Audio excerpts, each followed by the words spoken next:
తాకట్లో ఉన్న మీ బంగారాన్ని విడిపించి ఆ రోజు ఆన్లైన్ రేటుకి కొంటాం. Sharma gold company. నమస్కారం, వెల్కమ్ టు సుమన్ టీవీ. నేను గీతాంజలి. ప్రస్తుతం మనతో పాటు క్రియా యోగి ఆదూరి ఉదయ్ భాస్కర్ గురువు గారు ఉన్నారు. వారితో మాట్లాడతాం. గురుగారు నమస్కారం అండి. నమస్కారం. గురుగారు, 23వ తారీఖు పోలాల అమావాస్య. మరి ఈ అమావాస్య విశేషం ఏంటి? ఎటువంటి ఆరాధన చేయాలి? లేకపోతే క్రియాయోగి కాబట్టి సాధనా పరంగా ఏదన్నా అనుకూలంగా ఉంటుంది? ఎందుకంటే అమావాస్యలు, పౌర్ణమి ఇవన్నీ కూడా చాలా శక్తివంతమైనవి అని చెప్తారు. మరి ఈ అమావాస్య విశిష్టత, అలాగే ఎటువంటి సాధన చేస్తే మంచిదంటారు? ఈ అమ్మవారి అమావాస్య అంటే ఈ అమావాస్యని పోలాలం అమావాస్య అంటారు. ఈ 12 అమావాస్యలు విశిష్టమైనవే, కానీ కొన్ని అమావాస్యలు ఇంకా మరీ విశిష్టమైనటువంటి. అందుకని వీటిని ఏంటంటే అమావాస్య రోజున మనలో ఉండేటువంటి దేహంలో ఉండేటువంటి ప్రాణ అపానాలు నడుస్తూ ఉంటాయి మనందరికీ. కానీ ప్రాణం ఒక దగ్గర నుంచి వెళ్తూ ఉంటుంది, అపానం ఒక దగ్గర నుంచి నడుస్తూ ఉంటుంది అందరికీ సామాన్యంగా. అసలు దాని మీద జాస్య ఉండదు సామాన్య ప్రజలకైతే. భగవద్గీత ప్రకారంగా కూడా యోగ రహస్యం ఏం చెప్పారు ఆయన? ప్రాణాపానాల్ని సంఘటనం చేయండి, కలపండి అన్నాడు. అంటే ఇది ప్రకృతిలో సహజ సిద్ధంగానే ఈ 2 ప్రాణాలు కలిసే రోజు అమావాస్య. మన దేహంలో ప్రాణ అపానాలు 2 కలిసే రోజు ఇది. మనం ప్రయత్నం చేయకుండానే యోగం చేసేవాళ్ళు అలా చేసి కలుపుతారు. కానీ మరి అందరికీ భగవంతుడు సమానం కదా. మరి ఆరోగ్యం కూడా అన్నీ మరి అందరికీ తన వంతు వరకు తను ప్రయత్నం చేస్తాడు. మనమే చెడగొట్టుకుంటే అది వేరే. ఈ పదార్థం తినాలి, ఈ పదార్థం తినకూడదని ఉంటుంది. తినకూడదు తింటే మనకు ప్రాబ్లం వస్తుంది.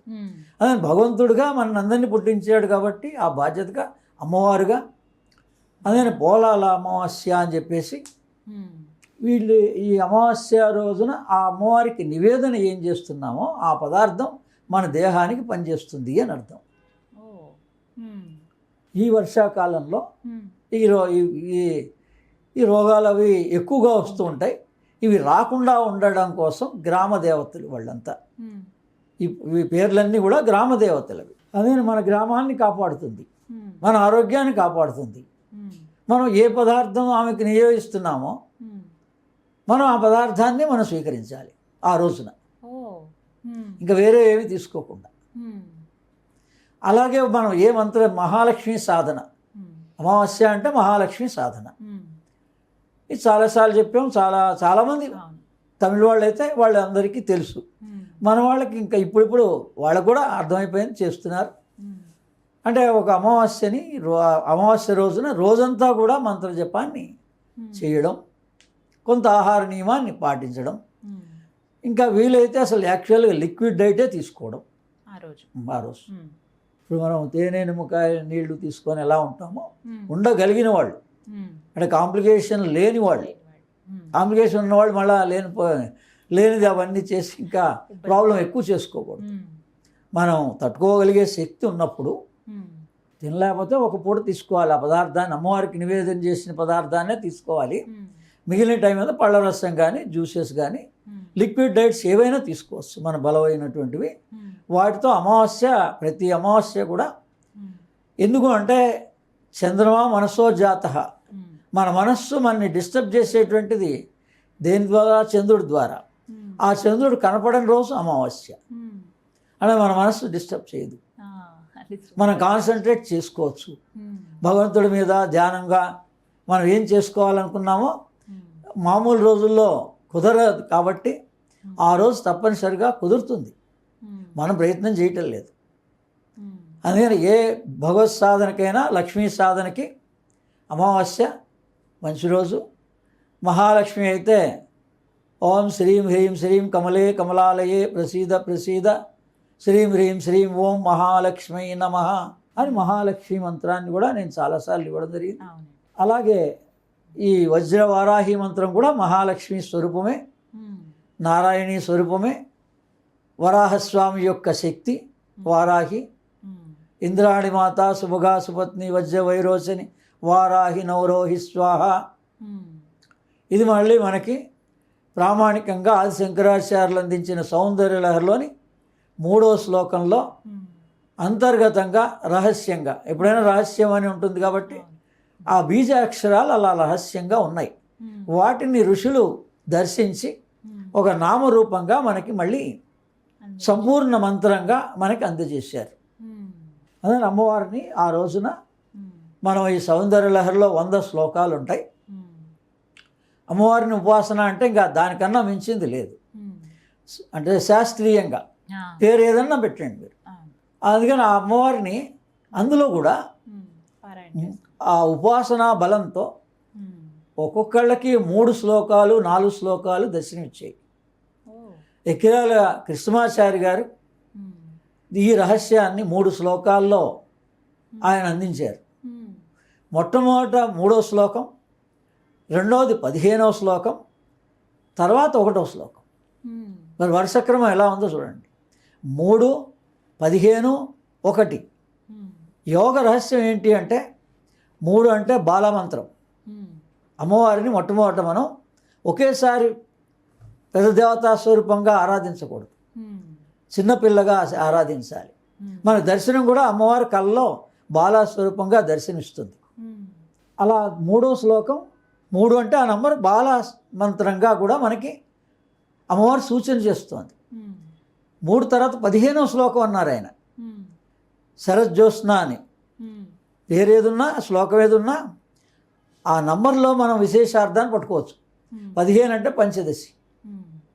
ముందు ఒక గురువు దగ్గర బాలామంత్ర దీక్ష తీసుకున్నాక, నారాయణ మంత్రం తీసుకున్నాక, అలా ఓం నమ శివాయ, ఇలా సుబ్రహ్మణ్య స్వామి మంత్రం, ఇలా 3 రకాల మంత్రాలు తీసుకొని ఒక్కొక్కటి ఒక్కో చక్రాన్ని పడుకొస్తాయండి. ఈ మంత్రాలన్నీ కూడా విశేషంగా. ఎందుకండి ఇన్ని మంత్రాలు ఎందుకు, మాకు ఒకటే మంత్రం చాలు కదా అంటారు. అలా కుదరదు. సీజన్స్ ఎలా ఉన్నాయో, ఋతువులు ఎలా ఉన్నాయో అలా మనం ఓ 3 గురువుల ద్వారా కూడా తీసుకోవచ్చు. లేదా ఒకే గురువు కూడా అంత పర్ఫెక్ట్గా మనకు గనక ఆ చక్రాలని గురించిన వివరము, దాని రెక్టిఫికేషన్ కూడా చేయ సమర్థులైతే ఒకే గురువు ద్వారా తీసుకోవచ్చు. అదే ఇలా 3వ శ్లోకము, 15వ శ్లోకం. 15 అంటే పంచదశి, దాని అంతరార్థం. మామూలుగా అందులో ఏం బీజాక్షరం ఉందో ఆ బీజాక్షరాన్ని మనం పాటించవచ్చు. దాని తర్వాత మళ్ళీ 1వ శ్లోకం రావాలి. 3, 15, 1. అదే సౌందర్య లహరిలో మామూలు శాస్త్ర ప్రామాణికంగా ప్రతిదీ కూడా మంత్రమే కదా, ఆ శ్లోకంకు మంత్రం. అందుకని ఇప్పుడు భగవద్గీత అయినా అంతే. భగవద్గీతను కూడా దాంట్లో బీజము, శక్తి, కీలకం అని ఉంటాయి. ఎన్ని శ్లోకాలున్నా ఒక గ్రంథానికి బీజము, శక్తి, కీలకము ఉంటుంది. అందులో ఈ సౌందర్య లహరికి బీజం ఏదండి, శక్తి ఏది, కీలకం ఏది అని అడిగితే ఈ 1వ శ్లోకము, మళ్ళీ 3వ శ్లోకము శివశక్త్యాయుక్తో యతి భవతి అనేది మొదటి శ్లోకం బీజం. శక్తి ఒక శ్లోకానికి శక్తి ఇచ్చారు. 3వది కీలకం. ఆ కీలకం ఏంటంటే జపో జల్ప శిల్పే 27వ శ్లోకానికి. అలా 1, 8, 27 ఈ రకమైనది దర్శనం. కొంత మామూలుగా మనం పరిశోధించి అమ్మవారి ఉపాసన చేస్తే ఆమె ఆ రహస్యాలను తెలుపుతుందన్నమాట. అలా ఇంకొక 3 శ్లోకాల జంట ఉంది. ఈ రహస్యాన్ని 33వ శ్లోకంలో మొట్టమొదట మహాలక్ష్మి మంత్రం గురించి చాలామందికి 33వ శ్లోకంలో క్లీం హ్రీం శ్రీం అని ఆ మంత్ర బీజాక్షరాలు ఉంటాయి అందులో. ఈ 3 బీజాక్షరాల యొక్క రహస్యం కూడా క్లీం అనే మొదటి బీజాక్షరం మొదటి శ్లోకంలో ఉంది. 2వ శ్లోకంలో హ్రీం బీజాక్షరం ఉంది. 3వ శ్లోకంలో శ్రీం బీజాక్షరం ఉంది. 3 ఉన్నాయి కదా. ఈ 3 కలిపి 33. 1, 2, 3 కలిపి 33 మళ్ళీ. అప్పుడు సంపూర్ణంగా అమ్మవారి దర్శన ప్రాప్తి కలుగుతుంది. అంటే ఇవన్నీ 3 ఏంటంటే మన స్థూల దేహానికి సంబంధించింది ఒకటి, సూక్ష్మదేహానికి సంబంధించింది ఒకటి, కారణదేహానికి సంబంధించింది ఒకటి. ఈ 3 3 అందుకని ఒక్కొక్కసారి ఒక్కొక్క నవరాత్రులలో మనం ఒక్కొక్క బీజాక్షరాన్ని, ఒక్కొక్క శ్లోకాన్ని ఈ రకంగా అమ్మవారి యొక్క అనుగ్రహంతో సౌందర్య లహరిని అందరూ ఉపయోగించుకోవచ్చు. ఈ విధంగా అమావాస్య రోజు అందుకని ఆ అమావాస్య, ఆ అమ్మవారి యొక్క విశిష్టతలో ఇంతటి అంతరార్థాలు ఉన్నాయి. ఆ రోజున ఈ విధంగా చేస్తే ఈ విధంగా మనం సాధన చేసుకొని ఎవరైనా అండి సాధన? ఎవరైనా వయసుతో సంబంధం ఏ లేదు. వయసుతో ఏం సంబంధం లేదు, ఎవరైనా మహాలక్ష్మి సాధన ఎవరైనా. మరి ఉమ్, మన నారాయణ ప్రత్యక్ష నారాయణ సూర్య భగవానుడు, ఉమ్, మరి సూర్యనారాయణుడు అందరికీ యావత్ ప్రపంచానికి కూడా ఇది విజ్ఞానం. ఉమ్, అందుకని మనం దాన్ని జ్ఞానంగా యోగంగా ధ్యానంగా చేసినప్పుడు ఉమ్.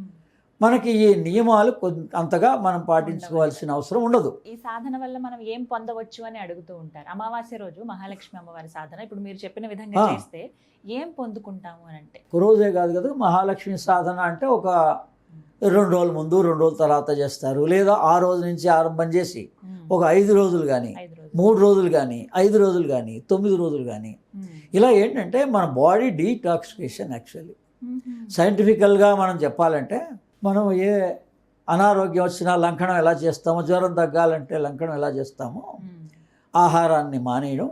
ఉమ్, అలానే ఇప్పుడు హాస్పిటలైజ్డ్ అయినాము, ఉమ్. మన ఐసీయూలో పెట్టారు, మనకి ఘన పదార్థాలే పెట్టరు కదా, అవును.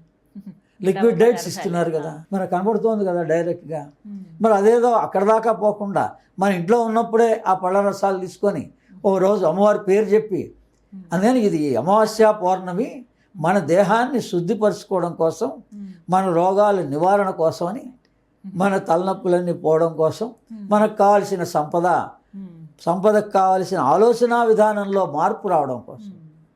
ఈ ఇప్పుడు మనం ఒక విధంగా ఆలోచన వల్లనే ఉమ్, మనం నష్టపోయినాం అంటే ఎవరి వల్ల? మన ఆలోచన విధానమే. ఉమ్, 10 మంది చెప్తుంటారు ఇక్కడ ఇందులో ఈ వ్యాపారంలో పెట్టద్దు, లేకపోతే ఇలా చేయొద్దు అని. మనం ఏదో మనం మాట వినకుండా మన సొంతంగా మన అహంకారంతో మనం చేస్తాం. మన నిర్ణయం. అందుకని ఈ నష్టం కానీ కష్టం కానీ ఈ సుఖం కానీ ఇవన్నీ దేని మీద ఆధారపడి ఉన్నాయి? మనస్సు మీద. ఉమ్, అందుకని ఆ మనస్సు మనకి అనుకూలంగా ఉండే రోజు అమావాస్య. ఉమ్, అందుకని ఆ రోజు సాధన చేస్తే, మనం శరీరం దృష్టితో చేస్తే శరీరం బాగుపడుతుంది. ఉమ్, మీరు మనస్సు దృష్టితోటే చేస్తే మనకు కావాల్సిన, ఇప్పుడు మనకి లక్ష్మి సంపద, మన సంపదలు అంటే అన్ని రకాల సంపదలు, ఉమ్, కేవలం ధనమే కాదు, ఉమ్, వస్తువులు కావచ్చు, మనకు కావాల్సినవి, కోరికలు కావచ్చు, అన్ని రకాలవి. మనం ఇంకా ఏ ఇబ్బంది పడకుండా ప్రతీ నెల ఇలా సాధన చేసుకుంటూ వెళ్తే ఉమ్, మన జీవితంలో నష్టపోం ఎక్కడా కూడా. ఉమ్. చాలా మనకున్న ఆదాయం మనకుంటే మనందరం కోటీశ్వరులమే. అవును. ఉమ్, మనం చాలా కష్టపడ్డాం, ఉమ్, ఎవరి ఉద్యోగాల్లో ఏదో ప్రయత్నాలు చేశారు. ఉమ్, ఈ కాలంలో ఒకప్పుడు లక్షలు కానీ ఇప్పుడు ₹1,00,00,000 వరకు అయితే అందరూ సంపాదించుకున్నారు. అవును. కానీ నష్టమే చాలా వరకు ఆరోగ్యరీత్యా కానీ వేరే రకంగా జరుగుతోంది. అందుకని మనం ఈ అమ్మవారిని కనుక ఈ రకంగా ఎక్కడో అక్కడ నమ్మి ఏదో ఒక అమావాస్యకి ఈ రకంగా మహాలక్ష్మి సాధనలో ఏదో పేరు ఏదన్నా ఉండండి, ఉమ్. మనం ఇలా సాధన చేసుకుంటూ పోతే అది మనకే మంచిది, మన కుటుంబానికి మంచిది. చాలా చక్కగా వివరించారు గురువుగారు. ధన్యవాదాలండి.